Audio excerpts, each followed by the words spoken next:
Bernie Madoff. Who is Bernie Madoff? Bernard Lawrence Bernie Madoff was an American financier who executed the largest Ponzi scheme in history, defrauding thousands of investors out of tens of billions of dollars over the course of at least 17 years, and possibly longer. He was also a pioneer in electronic trading and chair of the Nasdaq in the early 1990s.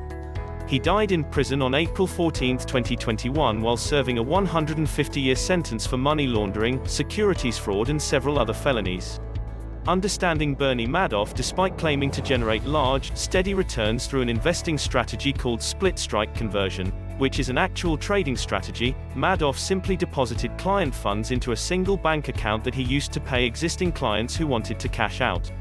He funded redemptions by attracting new investors and their capital, but was unable to maintain the fraud when the market turned sharply lower in late 2008.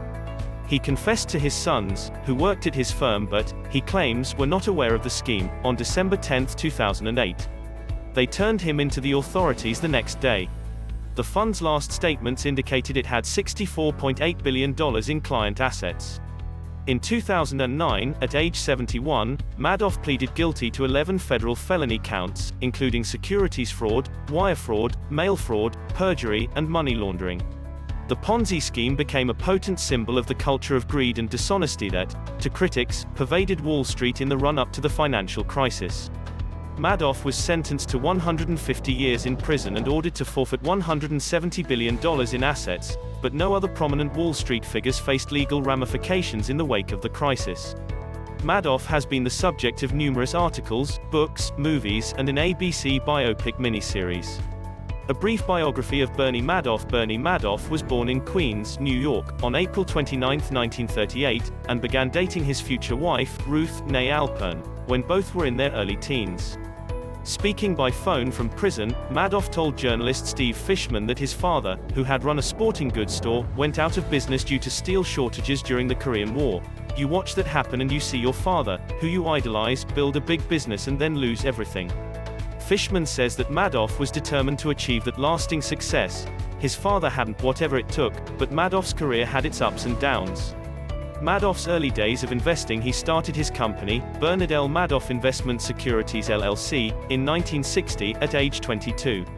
At first, he traded penny stocks with $5,000, worth around $41,000 in 2017. He had earned installing sprinklers and working as a lifeguard. He soon persuaded family, friends and others to invest with him. When the Kennedy slide locked 20% off the market in 1962, Madoff's bets soured and his father-in-law had to bail him out. Madoff had a chip on his shoulder and felt constantly reminded that he was not part of the Wall Street in crowd. "We were a small firm, we weren't a member of the New York Stock Exchange," he told Fishman. "It was very obvious." According to Madoff, he began to make a name for himself as a scrappy market maker. "I was perfectly happy to take the crumbs," he told Fishman, giving the example of a client who wanted to sell 8 bonds. A bigger firm would disdain that kind of order, but Madoff's would complete it.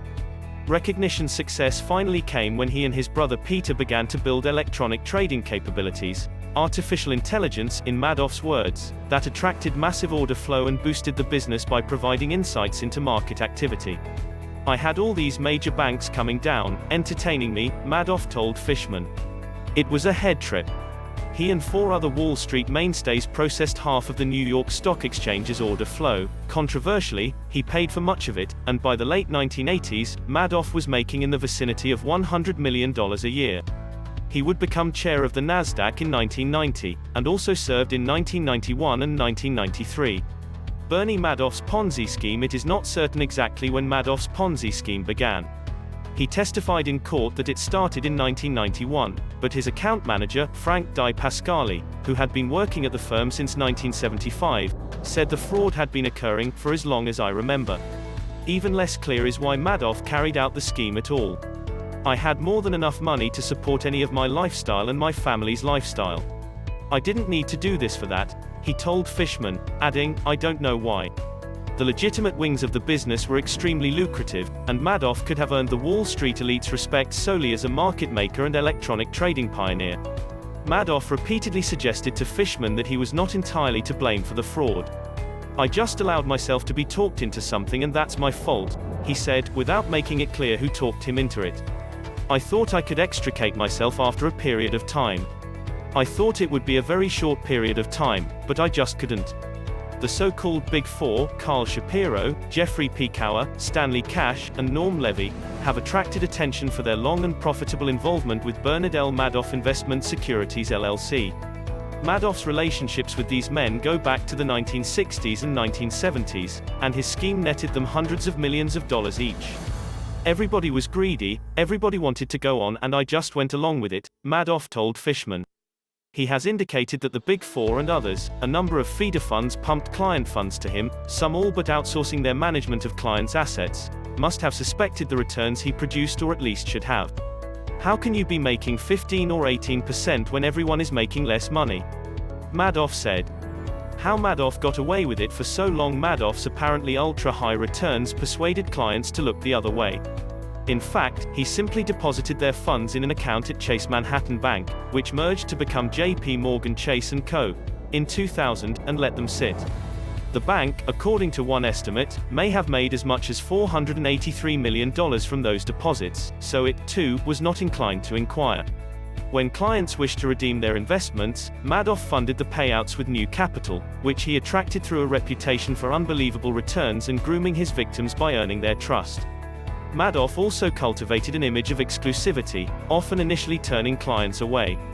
This model allowed roughly half of Madoff's investors to cash out at a profit. These investors have been required to pay into a victims fund to compensate defrauded investors who lost money. Madoff created a front of respectability and generosity, wooing investors through his charitable work. He also defrauded a number of non-profits, and some had their funds nearly wiped out, including the Elie Wiesel Foundation for Peace and the global women's charity Hadassah. He used his friendship with J. Ezra Merkin, an officer at Manhattan's Fifth Avenue Synagogue, to approach congregants. By various accounts, Madoff swindled between $1 billion and $2 billion from its members. Madoff's plausibility to investors was based on several factors. His principal, public portfolio appeared to stick to safe investments in blue-chip stocks. His returns were high, 10 to 20% per annum, but consistent and not outlandish. As the Wall Street Journal reported in a now famous interview with Madoff, from 1992, Madoff insists the returns were really nothing special, given that the Standard & Poor's 500 stock index generated an average annual return of 16.3% between November 1982 and November 1992. I would be surprised if anybody thought that matching the S&P over 10 years was anything outstanding, he says. He claimed to be using a collar strategy, also known as a split strike conversion. A collar is a way of minimizing risk, whereby the underlying shares are protected by the purchase of an out-of-the-money put option. The Securities and Exchange Commission investigation, the SEC, had been investigating Madoff and his securities firm on and off since 1999, a fact that frustrated many after he was finally prosecuted, since it was felt that the biggest damage could have been prevented if the initial investigations had been rigorous enough. Financial analyst Harry Markopolos was one of the earliest whistleblowers. In 1999, he calculated in the space of an afternoon that Madoff had to be lying. He filed his first SEC complaint against Madoff in 2000, but the regulator ignored him. In a scathing 2005 letter to the Securities and Exchange Commission, SEC, Markopolos wrote, "Madoff Securities is the world's largest Ponzi scheme. In this case, there is no SEC reward payment due to the whistleblower, so basically I'm turning this case in because it's the right thing to do." Many felt that Madoff's worst damage could have been prevented if the SEC had been more rigorous in its initial investigations. Using what he called a mosaic method, Markopolos noted a number of irregularities. Madoff's firm claimed to be making money even when the S&P was falling, which made no mathematical sense, based on what Madoff claimed he was investing in. The biggest red flag of all, in Markopolos's words, was that Madoff Securities was earning undisclosed commissions, instead of the standard hedge fund fee, 1% of the total plus 20% of the profits. The bottom line, concluded by Markopolos, was that the investors that pony up the money don't know that Bernie Madoff, is managing their money. Markopolos also learned Madoff was applying for huge loans from European banks, seemingly unnecessary if Madoff's returns were as high as he said. It was not until 2005, shortly after Madoff nearly went belly up due to a wave of redemptions, that the regulator asked Madoff for documentation on his trading accounts. He made up a 6-page list. The SEC drafted letters to 2 of the firms listed but didn't send them, and that was that. The lie was simply too large to fit into the agency's limited imagination, writes Diana Enriquez, author of the book, The Wizard of Lies, Bernie Madoff and the Death of Trust, which documents the episode. The SEC was excoriated in 2008 following the revelation of Madoff's fraud and their slow response to act on it. Bernie Madoff confession and sentencing. In November 2008, Bernard L. Madoff Investment Securities LLC reported year-to-date returns of 5.6%. The S&P 500 had dropped 39% over the same period. As the selling continued, Madoff became unable to keep up with a cascade of client redemption requests and, on December 10, according to the account he gave Fishman, Madoff confessed to his sons Mark and Andy, who worked at their father's firm. "The afternoon I told them all, they immediately left. They went to a lawyer. The lawyer said, 'You got to turn your father in.' They went, did that, and then I never saw them again." Bernie Madoff was arrested December 11, 2008. Madoff has insisted he acted alone, though several of his colleagues were sent to prison. His elder son Mark Madoff committed suicide exactly 2 years after his father's fraud was exposed. Several of Madoff's investors also killed themselves.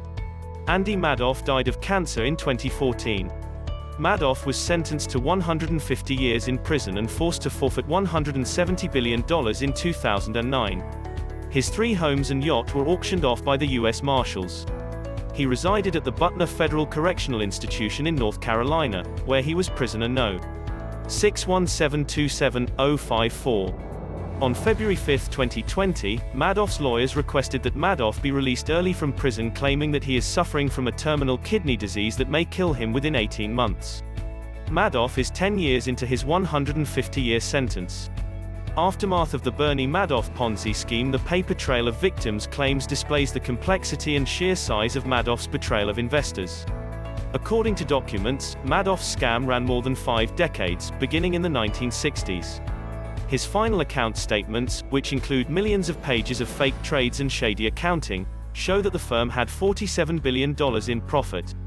While Madoff pleaded guilty in 2009 and will spend the rest of his life in prison, thousands of investors lost their life savings, and multiple tales detail the harrowing sense of loss victims endured.